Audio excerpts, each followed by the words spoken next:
سرائیکی کیا ہے؟ زبان، لہجہ، شرمندگی، مذاق، آخر کیا ہے سرائیکی؟ تاریخ کے صفحوں میں ایک قدیم زبان جس کے بولنے والے تقریباً 3 کروڑ ہیں۔ تاریخ تو اسے انڈس ویلی سیویلائزیشن سے بھی جوڑتی ہے۔ اسی تاریخ کو اگر تھوڑا نزدیک لے آئیں تو اس بیچاری زبان کا نام سرائیکی 1960 میں رکھا گیا، جو کہ سیرو یعنی شمال مطلب شمال کی زبان سے آیا ہے۔ بیچاری اور معصوم زبان کو 1981 میں آخر ایک الگ زبان تسلیم کر ہی لیا گیا، مگر سرائیکی تو ایک قدیم زبان تھی۔ تو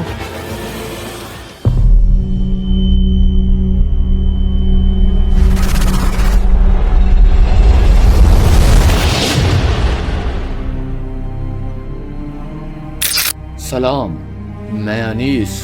تاریخ گواہ ہے کہ کچھ صاحب عقل بے عقل ایسے بھی ہیں جو اپنی کہی ہوئی بات پر جمے رہتے ہیں۔ انہی میں سے کچھ صاحب عقل بے عقل اب بھی ہیں جو اس بات پر جمے ہیں کہ سرائیکی تو صرف ایک لہجہ ہے، اور کچھ تو اس قدر عقل سے بے آشنا ہے کہ اس بیچاری زبان کو پنجابی سے جوڑتے ہیں۔ اگر تاریخ کو پڑھا جائے تو شاید کہیں نہ کہیں ضرور لگے گا کہ پنجابی کہیں سرائیکی کا لہجہ تو نہیں۔ دو نظریے کی جنگ بہت خطرناک ہے۔ اس نے پہلے بر صغیر کو توڑا، پھر پاکستان کو، اور اسی طرح چلتا رہا تو کہیں پھر سے یہ توڑا توڑی شروع نہ ہو جائے۔ مگر صاحب عقل بے عقل کو اکیلا صاحب عقل بنانا بھی تو ناممکن ہے۔ سو جو صاحب عقل پانے کی دوڑ میں رواں ہیں، انہیں اس بات کو اپنی عقل کا حصہ بنانا ہوگا کہ سرائیکی ایک زبان ہے۔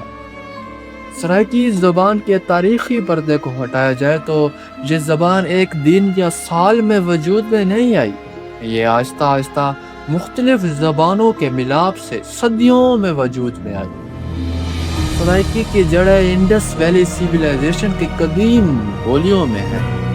600 سے 1500 قبل مسیح میں انڈس ویلی سیویلائزیشنز میں نئے قبائل شامل ہوئے جو کہ اپنے ساتھ نئی زبانیں لے کر آئے جنہیں انڈس ایرائن لینگویجز کہتے ہیں، اور انہی نئی زبانوں کے ملاپ سے نئی زبانیں وجود میں آنے لگیں۔ 600 قبل مسیح سے 1000 عیسوی تک یہ زبانیں 2 بڑی زبانوں میں تبدیل ہو گئی تھیں، پراکرت اور ابھرنش۔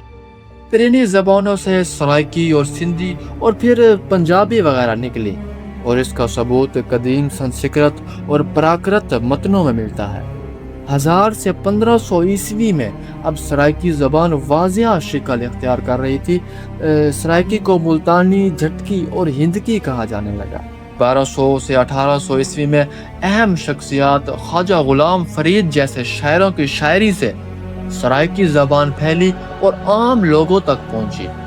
اسی دور میں سرائیکی زبان مضبوط ہونے لگی۔ 1800 سے 1947 کے برطانوی دور میں برطانوی ماہرین نے زبان کی درجہ بندی کی۔ سرائیکی کو لہندہ لینگویجز یعنی پنجابی کا حصہ سمجھا گیا۔